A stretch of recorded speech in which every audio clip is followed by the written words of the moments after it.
Hello and welcome to The Conscious Capitalists, hosted by two of the co-founders of the Conscious Capitalism movement and co-authors of the Conscious Capitalism Field Guide from Harvard Business Press, Raj Sisodia and Timothy Henry. Each week, this podcast covers current events and business news and Raj and Timothy's latest thinking on what it takes to build a conscious business. For more information and notes from the show, go to www.theconsciouscapitalists.com. And now, Raj and Timothy. Hi, everybody. Welcome back to the Conscious Capitalism podcast number 3, where Raj and I dive a little deeper on what we mean by purpose and the importance of purpose in business. Hi there, Raj. How are you? Hi, Timothy. Good to see you again. Good to see you again. Last time we talked about purpose, and I think one of the questions that's come back is, how do you know you have a good purpose? Like, we described it at some levels in terms of impact. We talked about some levels in terms of the Platonic ideal of the good, the true, the beautiful, and the heroic. But if you were to build on that a little further and sort of say, you know, is there anything else that people ought to be thinking about in terms of, do we have a good purpose? Yeah, so I have over the years developed an acronym as I thought about what are the qualities of a compelling, powerful purpose. And it ultimately gelled into this word healing. Right? That the great purpose is ultimately a healing purpose. And first, let me talk about what it stands for, right? What are the different qualities that are embedded in there? So healing stands for heroic, first of all. So a great purpose is heroic in the sense that it is trying to do something worth doing, and it's not a trivial thing to do. It's not easy, right? So given the scale of the company, you know, it's heroic, you know, could be something that's, you know, you have to stretch to get there. If you're a larger company, the definition of heroic changes, of course, then you almost can change the world, right? So it has to match, but again, at every point in time, it remains heroic. So it evolves. Well, I recall John Mackey bringing it up when we were talking about the Platonic thing. He said, well, you know, I think that the mission or the purpose of Whole Foods is heroic. We're trying to change how people think about food. That's right. And when you do that, you change everything. You change the healthcare system because that impacts our health. You change a lot of things. You change our soil, you know, you change our food production. Lots of things happen. So it's heroic. But then connected to that, it's evolving. It evolves as we evolve as a company, as the needs of the world and what are the imperatives out there change. Our purpose can also evolve. So purpose is not a fixed thing forever. You know, it grows. It's an organic thing. So that's heroic, evolving, and it's aligning. I think one of the most powerful impacts of a purpose is that it aligns all of the stakeholders together. Because when you don't have a shared purpose, then you are literally at cross purposes. What's the default purpose of a business? Maximizing profits, right?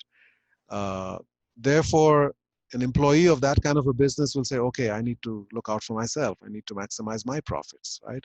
What does that mean? I need to get paid as much as I can, and I need to work as little as possible.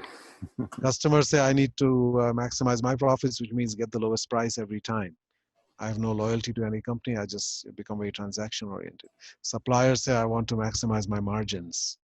Right, cut corners where I can, charge them as much as I can. Society says I'm going to tax you as much as possible because everybody else is maximizing their profits from this business. Why should we not? Yeah. Everybody becomes a taker from the system, right? And in any interconnected, interdependent living system, if every part of it is just sucking out from the whole, ultimately that system will bleed to death. It'll die, right? Whereas when you have shared purpose and shared values, everybody becomes a giver to that system. Customers say, I want Whole Foods to succeed. Employees, you know, everybody, investors, everybody cares about the flourishing of that entity, right? And we say, in order to win, we have to give. And of course, there's sort of a spiritual principle. The more we give, the more we receive, right? But if we're all about taking, you know, then ultimately we're going to destroy the thing. So aligning all stakeholders together is one of the most impactful. I think that is so important when you start to look at one of the powers of purpose. You know, often we focus on it in terms of customers and the brand promise and, you know, customers being attracted to brands with purpose. And we know that there's good evidence that actually is important. If you have a brand purpose that's well stated and you follow up with delivery of that product or service, there's a real benefit there. We know that it's important internally because we know that great places to work and those kinds of what we call conscious cultures, really do create a level of motivation and performance that are higher. But I love this third aspect of the stakeholder and the alignment of the stakeholders around a sort of a true north. So it aligns, so it glues us together because we all care about the same thing, right? And it points us in the direction, right? So it gives us a beacon, the North Star to aim towards. The fourth is loving. The fourth quality, a great purpose, true, compelling purpose is rooted in love and care. It's rooted in our goodwill towards other human beings and wanting to elevate their lives, right? That's a fundamental drive. It's not rooted in fear. It's not rooted in ego, right? It's not rooted in power, dynamics, and all of that. Right? It's loving. And then it's inspiring. Right? It really does motivate people in a deep way. So, wow, it's not, I don't have a job. I've got work to do in the world. This is my impact, that this is my legacy. This is the impact that I'm going to have, after I'm gone. And then natural. It is natural. In other words, that purpose makes sense for this company to be doing. It's natural. It's a fit for them, right? It's not out of left field to say, we're about curing world hunger, even though we're running a bus company here. So it's natural, but also it's in harmony with nature. We are not going against nature, right? We are in harmony with nature and working with nature. And then the last is galvanizing. It moves us to action. There's a sense of urgency. As Martin Luther King said, there's a fierce urgency of now. It's later than we realize in the world in so many dimensions. And whatever our purpose is, it has to have that sense of urgency to it. So those are the qualities of a great purpose. I love that. And it's interesting because I think that you've articulated in a very beautiful way why purpose matters or means things. I think that when you bring that up about the power of purpose with people, I think that that's the other thing that you're so right about. Can you make purpose matter inside the business? So if I was going to add a fifth category, I would add it there and sort of say, do we make purpose matter within the business? And what does that mean? Well, for me, it means a couple things. One, it means that we've made it relevant to people. That is, at some level, they can understand how their day-to-day role in the business connects to the purpose of the business. I think the second element is that it's meaningful. I mean, they can absolutely see how for the business we're in, purpose is a good fit. So is it meaningful? Is it relevant to me? And then the third one I would put in, is it credible? Do I, as an employee at whatever level I am, or as a team member, do I see the senior leadership in the organization walk the talk on purpose? Are they walking the talk? Are they communicating clearly about the purpose regularly? And are we making decisions inside the business based on that? So that would be my fifth pillar, so to speak, of purpose. And I think when you pull all of those together, you look for a meaningful purpose that's then articulated well in terms of meaning, relevance, and credibility. You're starting to get traction inside the business. And then there's the reverent skeptics out there who are like, well, that's a really interesting idea. And I think that's what we've sometimes called, I think, the paradox of profit, is that despite these ideas seeming at one level to be idealistic, at another level, they're very practical in the sense that there are clear economic benefits to companies that are highly profitable. I remember that was part of the whole conscious capitalism movement starting, was what is interesting about these companies that are high performers, or in firms of endearment, what really got you interested in what eventually was a 7x level of performance that existed? Well, it was 9x in the original sample of 28 companies, of which 18 were public. So we have the data on their financial performance in terms of returns to investors was 9 times over a 10-year period. And important to point out that we didn't select those companies based on performance and then looked at what they did. We selected companies based on what they did, Mm. right? They had this sense of purpose. They cared for and loved all their stakeholders, and they had leaders who cared about the people and the purpose, and they had cultures that were rooted in trust and caring. And then once we had a list that we had companies that solidly fit in those categories, then we said, okay, how do they do financially? Hmm. And we weren't really expecting to be blown away by that. We said, these companies are not profit maximizers. They are actually trying to take care of their people, and they're trying to achieve a purpose in the world. So they're not resolutely focused on this one thing. And our mental model is that if you want something, you resolutely go after that thing, right? But profit, like happiness, is one of those things that is best pursued obliquely. I think Alan Kay said that once, right? You pursue certain things obliquely. There are things that you do, like Viktor Frankl said, happiness ensues. It is the outcome, right? So what we found, we expected they're paying their people better, in some cases double, right? Like Costco over Walmart, they're providing much better benefits. They're investing in the environment and their communities. They're paying their suppliers well. They're paying taxes at a higher rate. So maybe there's less left over at the end of the day. And what we found was that they dramatically outperformed. And that led us to go back and say, how do we explain that? I mean, they're not printing money in the basement, right? So what's going on here?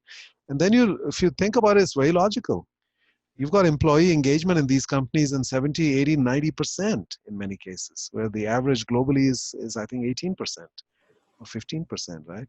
You've got customer loyalty that's bordering on fanatic without a marketing budget, right? Yeah.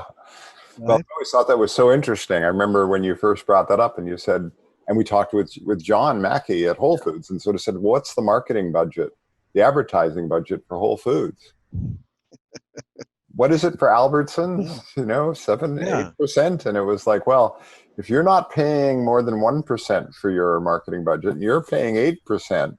You're immediately, that money goes immediately to the bottom line in a Yeah, sense. Whole Foods was 90% below the industry average at that time in marketing. They didn't have a chief marketing officer. They didn't have an ad agency, all of that, right? So Yeah. you save money in areas where it doesn't add value. Employee turnover, lots of sales and promotions and ad campaigns and so forth, which are not necessary in all cases, right? And often there's overkill on that side. People are trying to buy trust and loyalty. You can't. You have to earn it, right? So you save money in those areas, and you actually spend money where it actually makes a difference. Yeah. Yeah. Providing benefits, providing better pay, paying your suppliers so they can be actually innovative and profitable, and investing in communities and so Well, forth. we've really seen that during the coronavirus, in a sense, when you get into companies that are really living their purpose, and some of them are looking out there and sort of saying, okay, what is happening with our suppliers? And how have we lived our purpose now? How we've lived it with our people? Do our people feel that we've been consistent with our purpose, or are we really discovering that the first cost they cut is people?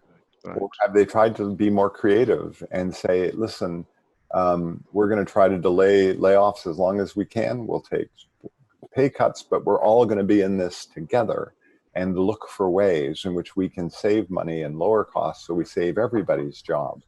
But that takes, that people are aligned and believe that the purpose is something, as you said, that aligns and binds Right. at some level. Yeah. And now we start to see, what was it? Warren Buffett said, when the tide goes out, we see who's swimming naked. Right. That's right. Right now, we're seeing a lot of like, okay, well, it's really interesting. How does Southwest Airlines respond versus how does British Airways respond in terms of, yeah, we're going to lay off a third of our staff. We're not going to, pay them extra for working in trying times, etc. And we've seen that in a number of different cases. I've seen one company where they've turned around and sort of said, listen, we recognize that our small suppliers are going to really be hurting during this period. So we're going to accelerate our payments to our suppliers. So rather than the regular 30 days, we'll try to get money to you and maybe even look at some loans in advance for future work and keep the smaller suppliers able to survive over the longer term. So again, the coronavirus time has been a really interesting time in terms of testing Yeah. whether these purposes are real and how people are trying to deal with them. What's your favorite example right now from what's going on, coronavirus, companies that you've seen that you really think have done a great job? Well, I think Southwest Airlines is a good example because, part of caring about your purpose and the people is building a resilient enterprise that can survive these kinds of downturns. And Southwest Airlines, unlike American, Delta, and United, did that. Those companies used most of their profits in the last decade to buy back their own shares and pay out dividends and borrowed heavily in order to do that, in addition to their own profits. And as a result, their balance sheets are incredibly weak, which means when the market turns down in this way, they can't survive more than a few weeks without a government bailout. I mean, literally, they would be in bankruptcy. Whereas Southwest Airlines didn't do that, right? They built so part of, I think, this idea of being a conscious, purposeful business, which puts people at the center, is building a business that can endure and survive these kinds of situations. Mm. Well, I think it's also really interesting as we look forward. What's the role of the board of directors in guiding a business in this space? Because at some point, the board has to be able to say we're on board with this purpose, and therefore we're aligned around this. Yeah, that's very important. And as we look forward, one of the things that I'm pushing for is that, and it's on my wish list, that if you said, like, how do we, you could hope the board gets involved, or you could start to put pressure on boards, just like they're feeling right now with ESG, that they've got to say something about what our purpose is. And for me, there's sort of 3 grades to that. The first grade is that the board, just with their annual report, there's a purpose statement, let's just meet Larry Fink's minimum standard around purpose and state we have one. And that the board every year puts in a statement, this is our purpose. The second level would be, and then they put in a paragraph or 2 about how they're living the purpose. So this is how we're manifesting it. So not only do we have this purpose, but we're living it, and we're going to have at least a narrative or commentary on it.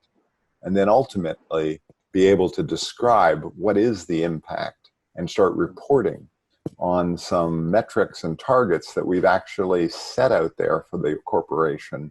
And we, as your stewards, as your trustees, are ensuring that the organization not only has a purpose statement, not only is trying to live it, but is actually living it in a measurable, impactful way. And I think there has to be intrinsic motivation on the part of the board members as well. It's not just a check off or responding to pressures that they're feeling, but everybody there must care about that purpose at some visceral level. Right? Otherwise, I think what happens in many companies, you have a CEO and they do the whole purpose thing, and then the board says, okay, that's fine as long as the numbers are good. And then next thing you know, they replace that CEO with somebody who's better at delivering numbers, and the purpose is out the window. Right? So it has to actually be deeply embedded in the psyches of the board members. We need to actually recruit board members who are purposeful and care about what this company is doing. Well, of course, the irony is that when the board is or does have a majority of people like that, the criteria for hiring the next CEO becomes pretty clear. Are they aligned around purpose? And there may be a lot of other great skills they have, but are they fit for purpose within this business? So it's quite interesting in terms of that dynamic between the board and getting enough members on the board who believe this to get the board to swing to a place where that becomes, 1, an important topic that the board is talking about on a regular basis. And then 2, when they look for the next CEO, that's one of the critical criteria. And then that leads to, what was one of the core questions within our whole conscious capitalism movement, which is how do we change the narrative around business? Because what we're really talking about is what kind of board members do we have who feel that it's important for them to have a narrative or to describe the business in terms of its purpose, and being proud of the fact they're on a board of a company that has a strong purpose. Yeah, that's what our movement is all about, to create more purposeful healing organizations. There. Well, thanks, Raj, as always, for your time. And thank you, everybody, for listening in. Again, any thoughts, comments, feedback, go to theconsciouscapitalists.com. That's theconsciouscapitalists.com. And don't forget to hit the subscribe button on this podcast. Thank you so much. Thanks, Raj. Thank you, Timothy. See you soon.